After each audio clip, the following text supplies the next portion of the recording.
The ring landed in my palm with the weight of impossibility.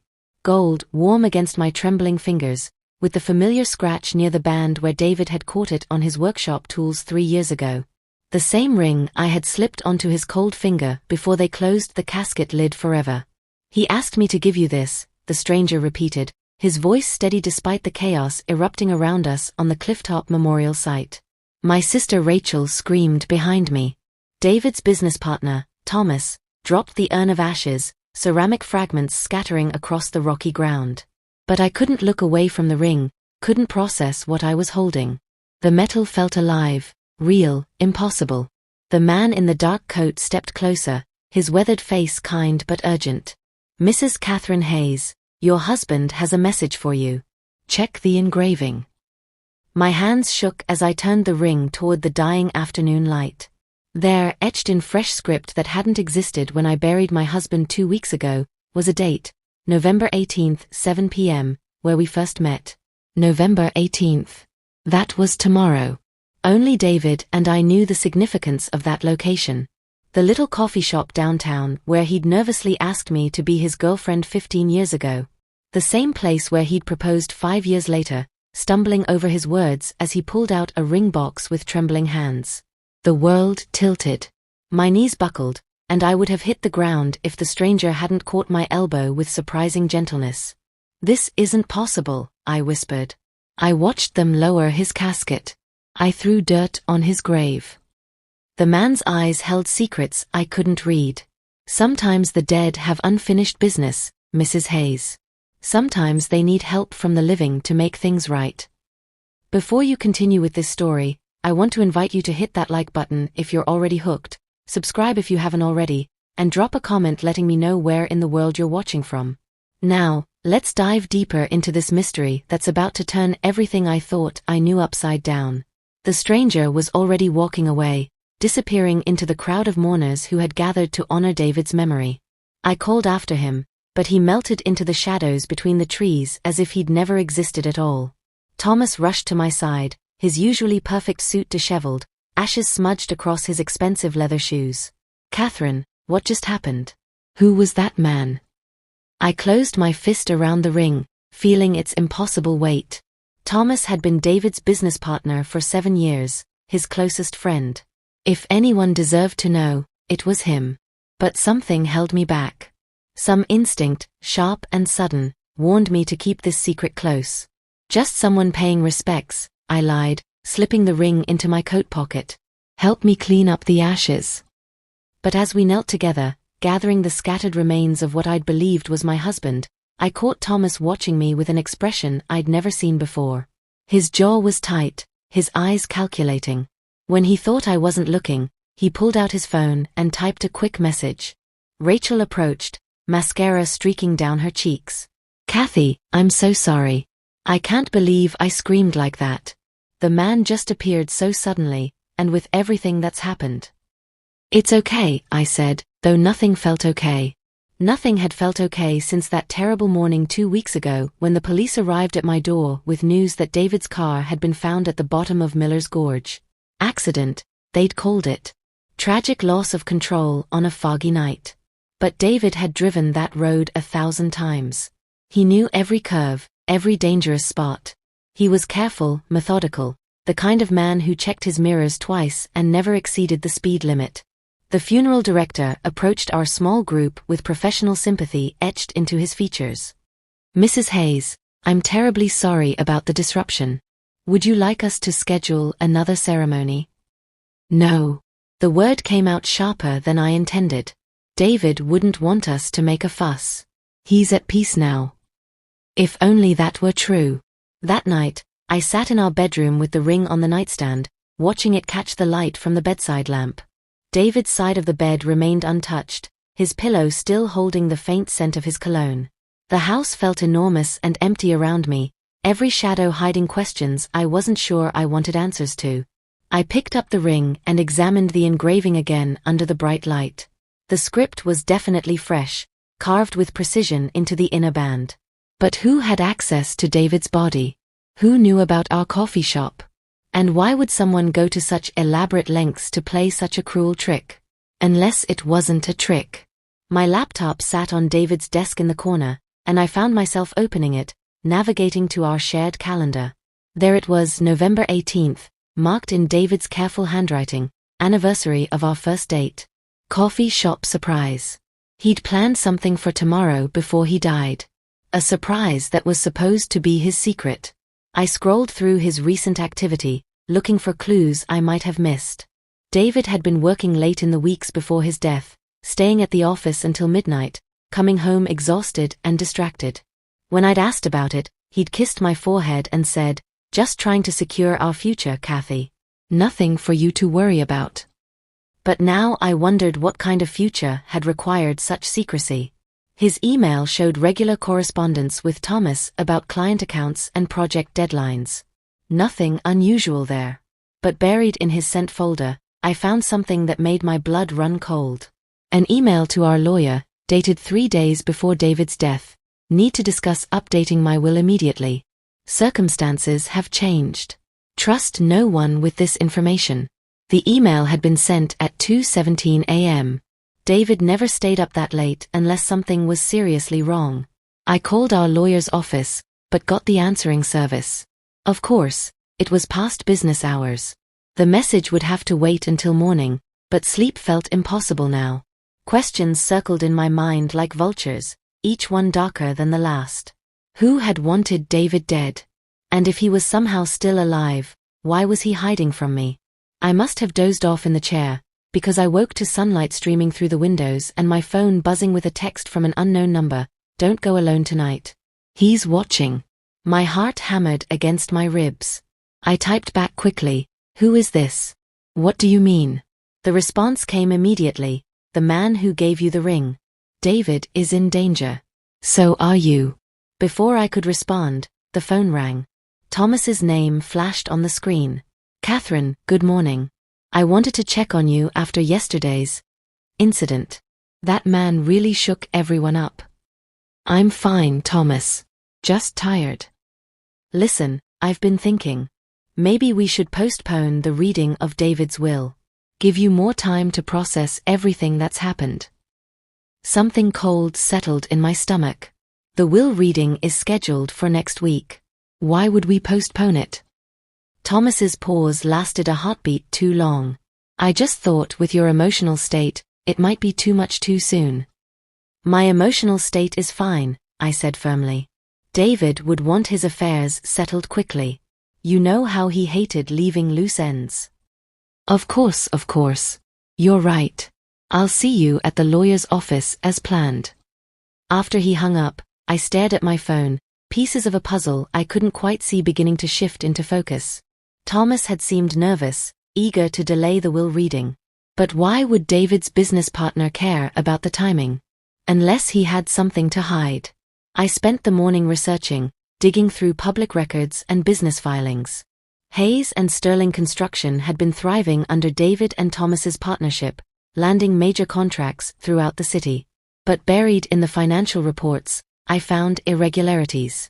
Large cash withdrawals, payments to shell companies, invoices that didn't match project records. Someone had been stealing from the business. By afternoon, I'd made a decision. Tonight, I would go to the coffee shop. If David was somehow alive, if this was all an elaborate plan to protect himself from someone who wanted him dead, then I needed to know the truth.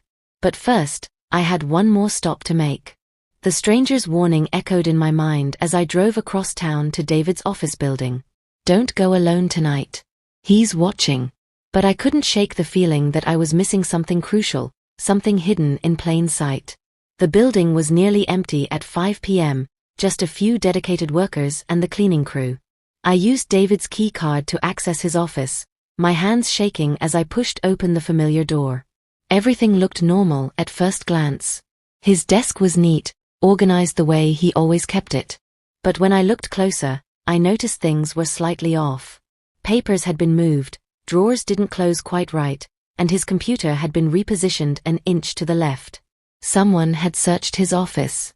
I booted up his computer, grateful that I knew his password, our anniversary date, like everything else important in his life. His recent files had been accessed 2 days ago, well after his death. Someone with administrative access had been looking for something. In his private folder, buried under layers of client proposals and construction plans, I found a video file labeled Insurance Policy. My finger hovered over the mouse. Whatever was on this video, David had hidden it for a reason. Once I watched it, there would be no going back to ignorance, no pretending that my husband's death had been a simple accident. I double-clicked the file. David's face filled the screen, but he looked terrible. His eyes were shadowed with exhaustion and fear, his usual confidence replaced by nervous energy. "Kathy," he said, his voice tight with urgency, "if you're watching this, then something has happened to me. I need you to know that Thomas has been embezzling from our company for 2 years. I have proof, bank records, falsified invoices, everything. But when I confronted him 3 days ago, he threatened you. He said if I exposed him, you'd have an accident too." The video paused as David ran his hands through his hair, a gesture I recognized from our worst fights, our most stressful moments. "I can't let him hurt you, so I'm going to disappear for a while. I've arranged everything with Marcus Wheeler. You remember him from college? He works private security now. He'll help me fake my death, make it look like an accident. Thomas will think he's safe, maybe get careless with covering his tracks." My breath caught in my throat. Marcus Wheeler. I remembered him vaguely, David's roommate freshman year, a quiet guy who dropped out to join the military. "I know this will hurt you," David continued, tears visible in his eyes, "and I'm sorry. But it's the only way to keep you safe while I gather enough evidence to put Thomas away for good. Marcus will contact you when it's time. Trust no one else, Kathy. Especially not Thomas." The video ended, leaving me staring at a blank screen with my world completely rewritten. David was alive. He'd faked his death to protect me from his business partner's greed and desperation. The funeral, the grief, the memorial service. All of it had been necessary theater to keep Thomas from suspecting the truth. But it also meant I'd spent 2 weeks in agony, mourning a man who was hiding somewhere, probably watching my every move, waiting for the right moment to reveal himself. The coffee shop. Tonight at 7 p.m. I was about to close the laptop when I heard footsteps in the hallway outside David's office. Heavy, deliberate steps that stopped right outside the door. The handle turned slowly. Are you enjoying this wild story so far? If you are, make sure to hit that like button and subscribe for more incredible true stories like this one. Now, let's see who's about to walk through that door. I slammed the laptop shut and spun around just as Thomas stepped into the office, his usually friendly smile replaced by something cold and calculating. "Catherine, I thought I might find you here." "Thomas." I kept my voice steady, though my heart was racing. I was just collecting some of David's personal things. He closed the door behind him with a soft click that sounded like a gunshot in the quiet office. "Find anything interesting?" The laptop felt like it was burning my hands. If Thomas suspected what I'd discovered, if he knew about David's video. "Just some photos and documents I wanted to keep," I said, sliding the computer into my bag with forced casualness. "Nothing important." Thomas stepped closer, and I noticed for the first time how much bigger he was than me. How isolated we were in this empty building. How no one would hear if I screamed. "Catherine, I need to ask you something, and I need you to be completely honest with me." His voice was gentle, almost concerned, but his eyes remained hard. "Yesterday at the memorial, that man who gave you something, what was it?" "Nothing. Just condolences." "Really?" Thomas pulled out his phone and showed me a photo he'd taken without my knowledge. There I was, looking at the ring in my palm, my face twisted with shock and recognition. "Because you looked like you'd seen a ghost." I forced a laugh. "You know how grief affects people. I thought I recognized him from somewhere, but I was wrong." Thomas studied my face for a long moment, then seemed to relax. "Of course. I'm sorry, Catherine. I've just been worried about you. David was like a brother to me, and taking care of you is the least I can do for his memory." He moved toward the door, and I thought I was safe. Then he paused, his hand on the handle. "By the way, I moved up the will reading to tomorrow morning. I hope that's not inconvenient. I know you said David wouldn't want loose ends, and I completely agree." The door closed behind him with another soft click, leaving me alone with the terrible understanding that I was running out of time. If Thomas was reading the will tomorrow, it meant he was accelerating his timeline. Whatever he'd planned, whatever final move he needed to make to cover his tracks, it was happening soon. I waited 10 minutes before leaving the building, checking over my shoulder every few steps. Thomas's car was gone from the parking lot, but I couldn't shake the feeling that I was being watched. The drive home took me past the coffee shop where I was supposed to meet David in 2 hours. It looked normal, peaceful, with warm light spilling from its windows onto the evening sidewalk. But if Thomas knew about our meeting place, if he'd somehow discovered David's plan. At home, I tried to think clearly, to plan my next move. But every option felt like walking into a trap. If I went to the coffee shop, Thomas might be waiting. If I didn't go, I might miss my only chance to reunite with David. I called the police, but what could I tell them? That my dead husband had given me a ring through a mysterious stranger? That his business partner might be embezzling money? Without concrete proof, I'd sound like a grieving widow losing her grip on reality. The video on David's laptop was evidence, but I needed to get it to the authorities safely. And first, I needed to warn David that Thomas suspected something. At 6:30 p.m., I made my choice. I drove to the coffee shop, but I didn't park in front. Instead, I found a spot 3 blocks away and walked, staying in the shadows, checking every car and doorway for signs of surveillance. The shop was moderately busy for a Tuesday evening, filled with students studying and couples sharing quiet conversations. I chose a table near the back exit, keeping my eyes on the front door and my phone ready to call for help. At exactly 7 p.m., Marcus Wheeler walked in. I recognized him now, older, more weathered than in college, but still carrying himself with military precision. He scanned the room methodically before his eyes found mine, and he nodded once. He bought a coffee and approached my table, sitting down with his back to the wall, eyes constantly moving to monitor the exits and other customers. "Mrs. Hayes," he said quietly, "I'm sorry for the deception, but David insisted this was the only way to keep you safe." "Where is he?" The words came out sharper than I intended, weeks of grief and confusion boiling over. "Do you have any idea what I've been through?" Marcus's expression softened slightly. "He's safe, but we don't have much time. Thomas Sterling has been monitoring your activities. He knows something's wrong, and he's getting desperate." "I know about the embezzlement," I said, pulling out David's laptop. "I found his video." Marcus's eyes widened. "You went to his office? Catherine, that was incredibly dangerous. If Thomas had caught you." "He did catch me, but I don't think he knows what I found." I hesitated, then added, "He moved up the will reading to tomorrow morning." Marcus swore under his breath. "That's not good. David's will leaves everything to you, which means Thomas loses his access to the company accounts. He must be planning something desperate." "Like what?" "Like making sure you don't live long enough to inherit." The words hit me like ice water. I'd been thinking of Thomas as a thief, a betrayer of friendship. But Marcus was talking about murder. "We need to get you out of here," Marcus continued, starting to stand. "David's waiting at a safe location. We can." The lights went out. Emergency lighting kicked in a moment later, bathing the coffee shop in eerie red shadows.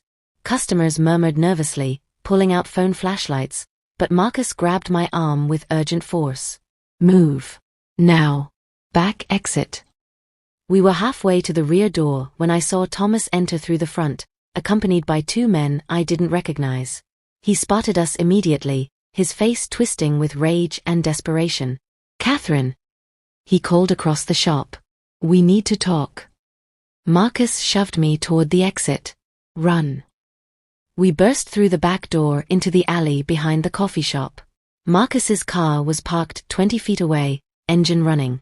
But as we ran toward it, one of Thomas's men appeared at the mouth of the alley, blocking our escape. "This way," Marcus said, pulling me in the opposite direction. We ran through the maze of back streets and alleys that connected the downtown blocks. Behind us, I could hear shouting, footsteps echoing off brick walls, the sound of pursuit getting closer. Marcus led me up a fire escape to the roof of a 3-story building.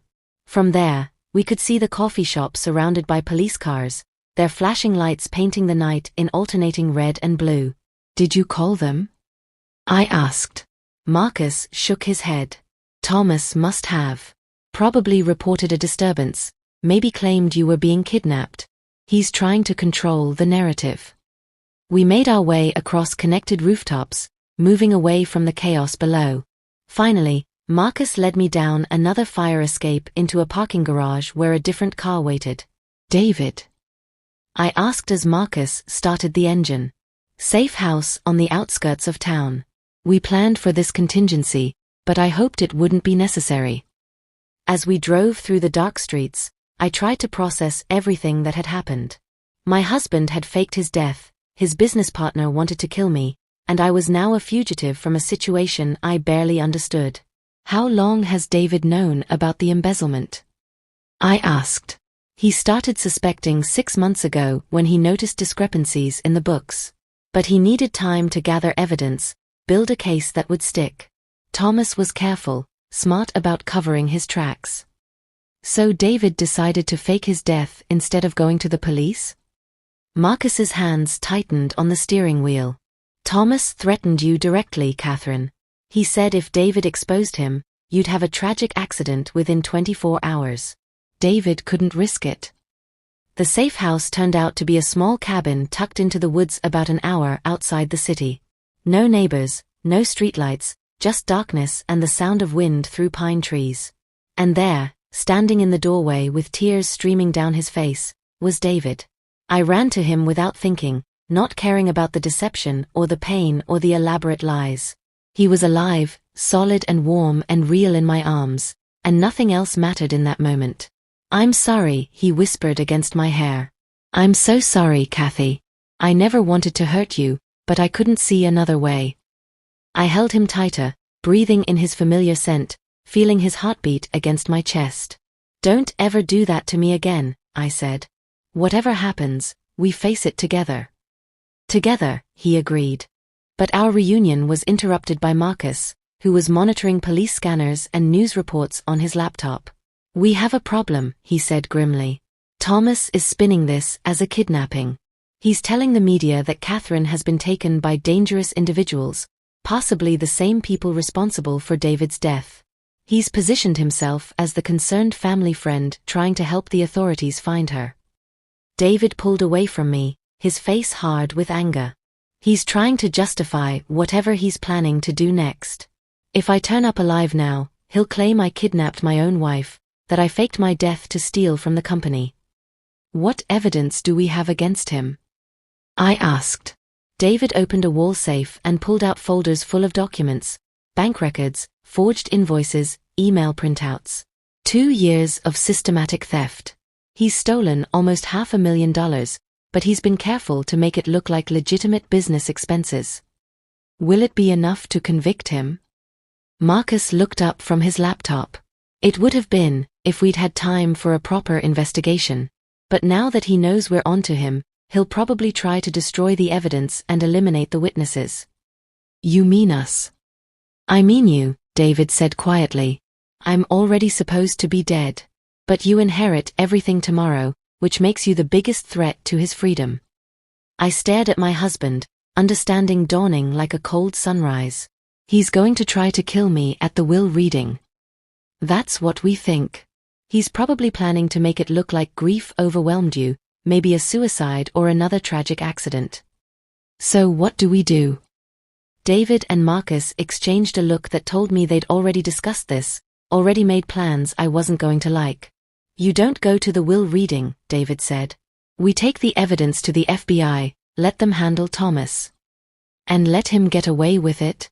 Let him keep spinning lies about what happened to us?" I shook my head. "No. There has to be another way." Marcus leaned forward. "Catherine, I know you want justice, but—" "I want to end this," I interrupted.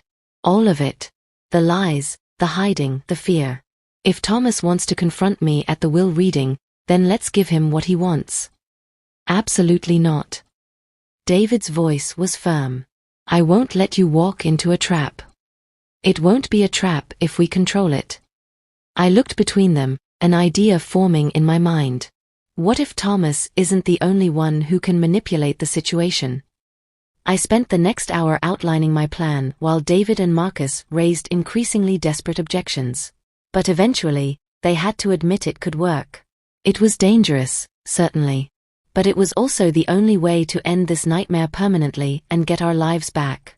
The next morning, I walked into the lawyer's office at exactly 10 a.m., wearing my best black dress and carrying a purse that contained more recording devices than makeup. Thomas was already there, playing the role of concerned friend to perfection. He stood when I entered, his face a mask of relief and worry. "Catherine, thank God you're safe. When you disappeared last night, I was so worried. The police are looking everywhere for you." "I'm fine, Thomas. I just needed some time alone to think." Our lawyer, Richard Morrison, looked confused but professional. "Mrs. Hayes, I'm glad you could make it. Given the unusual circumstances, we can certainly reschedule if you prefer." "No," I said firmly. "David would want this settled quickly." As Richard began reading the will, I watched Thomas out of the corner of my eye. He was tense, fidgeting with his phone, checking his watch every few minutes. Waiting for something. David's will was straightforward. Everything to me, with a few charitable bequests and personal items for friends. But when Richard reached the section about the business, Thomas leaned forward with sudden interest. "Hayes and Sterling Construction is to be dissolved," Richard read, "with all assets transferred to Catherine Hayes for liquidation at her discretion." Thomas went very still. Dissolved? But David and I had agreements, contracts. "I'm afraid the will is quite clear," Richard said. "Mrs. Hayes inherits David's 51% controlling interest, which gives her complete authority over the company's future." I saw the exact moment Thomas realized his stolen money was about to disappear forever. His face went through a series of expressions: shock, anger, calculation, desperation. "Catherine," he said carefully, "perhaps we should discuss this privately. David wouldn't want you to make hasty decisions while you're still grieving." "Actually," I said, opening my purse and pulling out the folders David had given me, "I think David would want me to ask you about these." I spread the bank records across the conference table, each one showing unauthorized transfers and falsified expenses. Thomas's face went white as he recognized his own carefully constructed web of lies laid bare. "I don't understand," he stammered. "What are these?" "Evidence of embezzlement," I said calmly. 2 years of systematic theft from Hayes and Sterling Construction. David discovered what you were doing, and when he confronted you, you threatened to kill me unless he kept quiet." Richard Morrison looked between us with growing alarm. "Mrs. Hayes, these are very serious accusations. Perhaps we should involve the authorities." "Oh, we will," I said. "But first, I want Thomas to explain why he thought murdering his business partner was easier than simply paying back what he stole." Thomas stood abruptly, his mask finally slipping completely. "You don't know what you're talking about. David's death was an accident. A tragic accident." "Then explain this." I pulled out my phone and played the audio recording I'd made the night before at the coffee shop, when Thomas had inadvertently confessed to monitoring my activities and moving up the will reading to eliminate loose ends. As his own voice filled the room, describing his surveillance and threats, Thomas's desperate composure cracked entirely. "That's taken out of context," he said, backing toward the door. "You're twisting everything, making me sound like a thief and a murderer." I finished. "Because that's exactly what you are." Thomas reached for the door handle, but it opened before he could turn it. 2 FBI agents entered, followed by Detective Martinez from the local police. "Thomas Sterling," Detective Martinez said, "you're under arrest for embezzlement, fraud, and conspiracy to commit murder." As they read him his rights, Thomas kept staring at me with a mixture of hatred and disbelief. "This is impossible," he said. "David is dead. I saw the body, attended the funeral. How could he have given you evidence?" I smiled, pulling the wedding ring from my pocket and letting it catch the light. "Maybe you should ask him yourself." The conference room door opened again, and David walked in, very much alive and accompanied by Marcus Wheeler. Thomas's legs gave out. He actually collapsed, staring at David as if he were seeing an actual ghost. "Hello, Thomas," David said quietly. "Surprise." The FBI agents helped Thomas to his feet, but he couldn't stop staring at David, his mouth opening and closing without sound. "How?" he finally managed. "Carefully," David replied. "With help from people who understand that sometimes you have to disappear to stay alive long enough to seek justice." As they led Thomas away in handcuffs, he looked back at us one final time. "You won't get away with this. Faking your death, insurance fraud." "Actually," I said, "there was no insurance claim. Hard to commit fraud when you don't file for benefits." The agents paused at the door while Detective Martinez handled the paperwork. One of them, Agent Collins, looked back at David with professional curiosity. "Mr. Hayes, I have to ask, wasn't this incredibly risky? If anything had gone wrong, if Sterling had succeeded in harming your wife?" David took my hand, squeezing gently. "The biggest risk would have been doing nothing. Thomas had already proven he was willing to kill to protect his secret. Hiding was our only option until we could gather enough evidence to stop him permanently." After the authorities left, Richard Morrison looked at us with the shell-shocked expression of a man whose quiet estate planning practice had just become the center of a criminal conspiracy. "I suppose," he said weakly, "we'll need to schedule a new will reading. Under the circumstances." "Actually," David said, "the will stands as written. I may not be dead, but I meant every word about wanting Catherine to inherit everything. We're partners in all things." As we left the lawyer's office together, I felt the weight of the past 3 weeks finally lifting from my shoulders. The grief, the confusion, the fear, all of it had been real, but it was over now. "So what happens next?" I asked as we walked to David's car, hand in hand like a normal couple on a normal day. "Now we rebuild," David said. "The company, our reputation, our life together. It won't be easy. There'll be media attention, legal complications, a long trial. But we'll face it together." "Together," he promised, and this time I knew he meant it. Marcus Wheeler approached from across the parking lot, carrying a folder thick with paperwork. "The FBI wants both of you for extended interviews this afternoon. And there are reporters already gathering outside your house." I groaned. I hadn't thought about the media circus. "We'll handle it," David said. "The truth is on our side. Thomas threatened to kill you, so I disappeared to protect you while gathering evidence of his crimes. When that evidence was complete, we set a trap to catch him in the act of trying to finish what he started." "Will people believe that?" Marcus smiled grimly.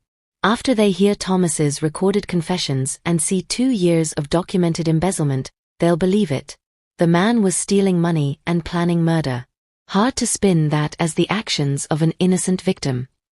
6 months later, I sat in a courtroom watching Thomas Sterling receive a sentence of 25 years to life for embezzlement, fraud, and attempted murder.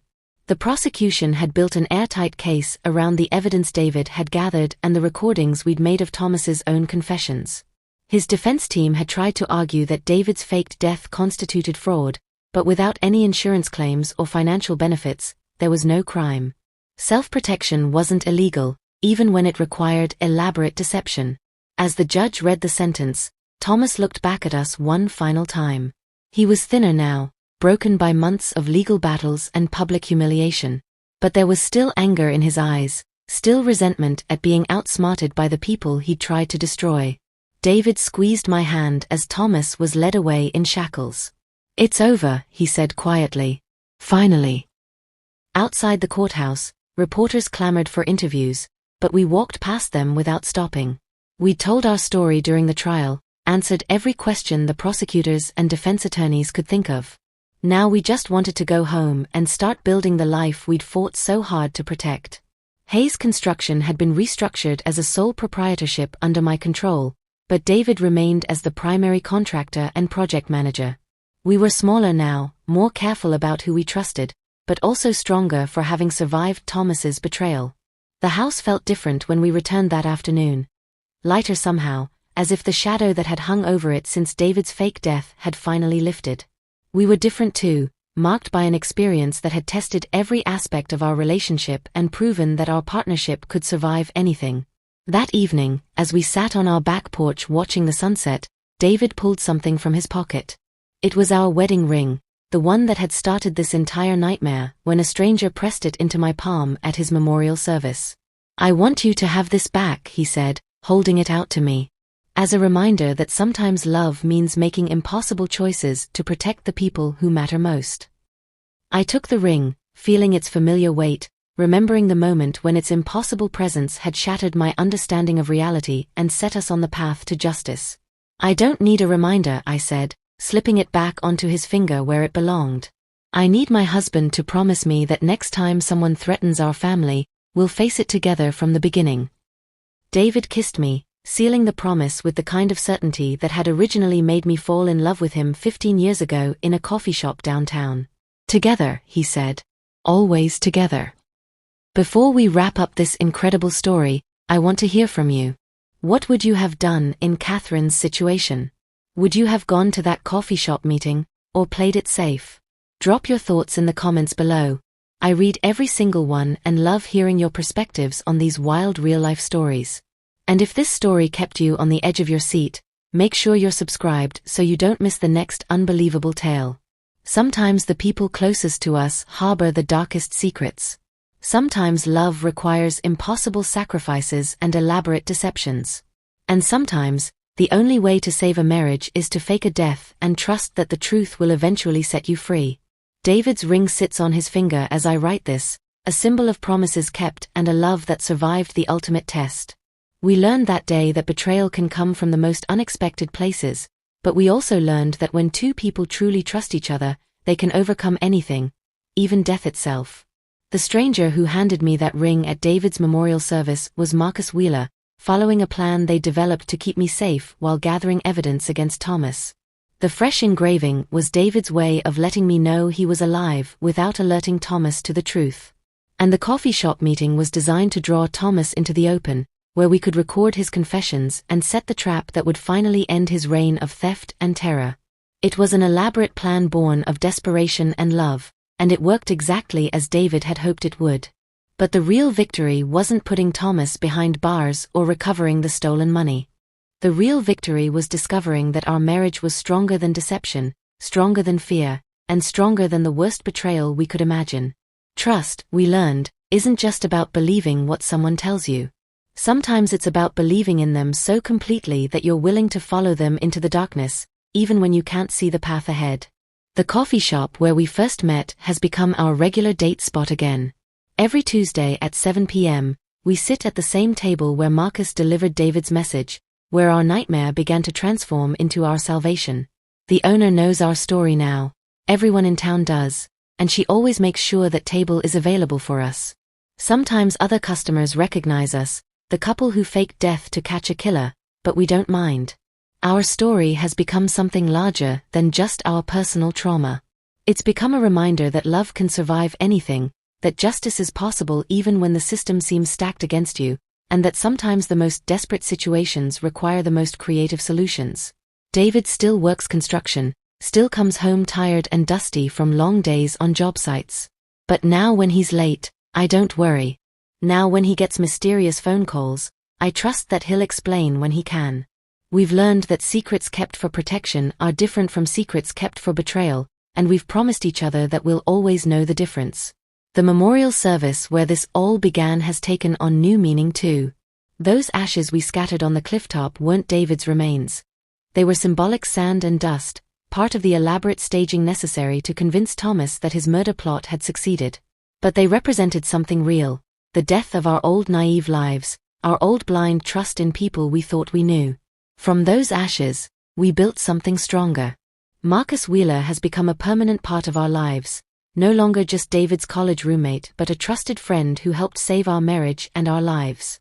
He started a private security firm after leaving the military, and our case has brought him more business than he can handle. Apparently, there are a lot of people out there who need protection from those closest to them. The hardest part of this whole ordeal wasn't the fear or the deception or even the grief. It was learning that someone we trusted with our livelihood, someone we'd invited into our home for dinner parties and birthday celebrations, had been systematically stealing from us while planning our murders. Thomas had smiled at our anniversary party just 3 months before David's fake death. He'd given a toast about friendship and partnership, about the Hayes and Sterling family that would last for generations, all while knowing that he was stealing our money and planning to kill us both. But even that betrayal taught us something valuable.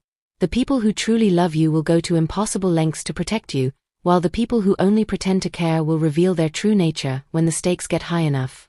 David risked everything, his reputation, his legal standing, his relationship with me, because protecting my life was more important to him than any other consideration.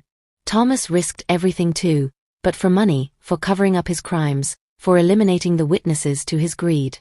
The difference between those two motivations is the difference between love and evil. Our story spread beyond our small city, picked up by national news outlets fascinated by the elaborate plan and dramatic courtroom revelations. We've been invited on talk shows and podcasts, asked to write books and participate in documentaries. Most of these requests we've politely declined. We're not interested in fame, just in getting back to our normal lives. But we have agreed to speak at conferences for small business owners about recognizing embezzlement and protecting yourself from trusted partners who might betray that trust. If our experience can help even one other family avoid what we went through, then all the pain will have served a purpose. The insurance investigators were particularly interested in our case since David's fake death had involved no fraudulent claims. Unusual in cases of staged deaths. They've asked us to consult on other cases where the line between protection and deception becomes blurred. Our lawyer, Richard Morrison, still looks slightly shell-shocked whenever he sees us, but he's handled the legal complexities of David's resurrection with professional grace. Apparently, coming back from the dead is more legally complicated than you might expect, involving everything from correcting death certificates to re-establishing credit ratings to explaining the gap in employment history. The most difficult conversation was with my sister Rachel, who had genuinely mourned David's death and felt betrayed by our deception. It took months for her to understand that we hadn't chosen to hurt her. We'd been forced into an impossible situation where someone was going to get hurt no matter what we decided. "I know you were trying to protect Catherine," she finally said to David over dinner 6 months after the trial ended. "But watching my sister grieve for you, watching her break down at your funeral, that was real pain, David. That was real loss." David's eyes filled with tears, something I'd rarely seen in 15 years of marriage. "I know," he said quietly. "Hurting Catherine, hurting you, hurting everyone who cared about me, that was the worst part of this whole nightmare. But I couldn't see another way to keep her safe." Rachel reached across the table and took his hand. "I understand now. I don't like it, but I understand. Just promise me you'll never put us through something like that again." "I promise," David said. "No more secrets, no matter what." It's a promise he's kept. When a former client threatened him over a construction dispute last month, David told me immediately. When a new business partner seemed too eager to access our financial records, we investigated together. We've learned that transparency isn't just about big decisions. It's about sharing every concern, every worry, every instinct that something might be wrong. The coffee shop where we met Marcus that night has a new tradition now. Every November 18th, the date that was engraved in our wedding ring, the date that started our journey back to each other, they host a second chances night. Couples who've overcome major challenges, who found their way back to each other after betrayal or loss or misunderstanding, gather to share their stories and celebrate the resilience of love. We attend every year, not as celebrities or featured speakers, but as participants in a community of people who understand that sometimes love requires extraordinary measures. This year, a young woman approached us after the event. Her husband had been embezzling from their joint business, and she discovered it 3 days earlier. She was torn between calling the police and trying to work things out privately, between protecting herself and protecting their children from the scandal. "What would you do?" she asked us. "If you had to choose between justice and family?" David and I looked at each other, remembering our own impossible choice 3 years ago. Then I took her hands and said the truest thing I knew: you don't have to choose between justice and family. Sometimes they're the same thing. Sometimes protecting your family requires seeking justice, no matter how painful the process might be. We gave her Marcus's contact information and the name of our lawyer. We told her about support groups for families affected by white-collar crime, about financial advisors who specialize in recovering from embezzlement, about therapists who understand the unique trauma of betrayal by a spouse. But mostly, we told her what we wished someone had told us, that love is stronger than betrayal, that truth is more powerful than deception, and that sometimes the worst thing that happens to you becomes the foundation for building something even better. As I finish writing this story, David is in his workshop building a jewelry box for our anniversary next month. It's made of reclaimed wood from our old house, the house where Thomas used to visit for dinner parties, where we planned our futures while he planned our deaths. David is transforming those painful memories into something beautiful, something that will hold the ring that brought us back together. Inside the lid, he's engraving a new date, November 18th, the day we chose to trust each other completely, even in the face of impossible circumstances. The day we learned that sometimes love means letting go of everything you think you know and holding tight to everything you hope might be true. Our wedding ring bears that date now too, re-engraved by the same jeweler who created the fake inscription that started our journey.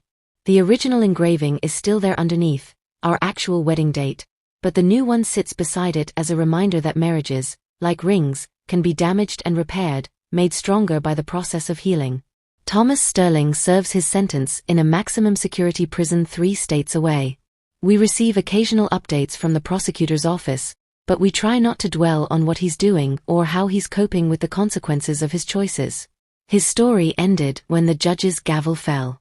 Ours is still being written. Sometimes people ask us if we've forgiven Thomas, if we've found peace with what he put us through. It's a complicated question with no easy answer. We've forgiven him enough to move forward with our lives, to stop carrying anger that only hurts us. But forgiveness doesn't mean forgetting, and it doesn't mean trusting. We sleep better at night knowing he can't hurt anyone else for the next 25 years. The strangest part of our entire experience is how normal life feels now. We pay bills and grocery shop and argue about whose turn it is to take out the trash. We laugh at movies and plan vacations and complain about traffic jams. The extraordinary circumstances that brought us to the edge of losing everything have settled into an ordinary life that feels more precious because we almost lost it. But sometimes, when David reaches for my hand or when I catch him watching me with that expression of grateful amazement, we remember how close we came to losing each other forever. Not to death, that was just theater, but to the kind of betrayal and violence that destroys families and shatters trust beyond repair. We remember, and we hold each other a little tighter.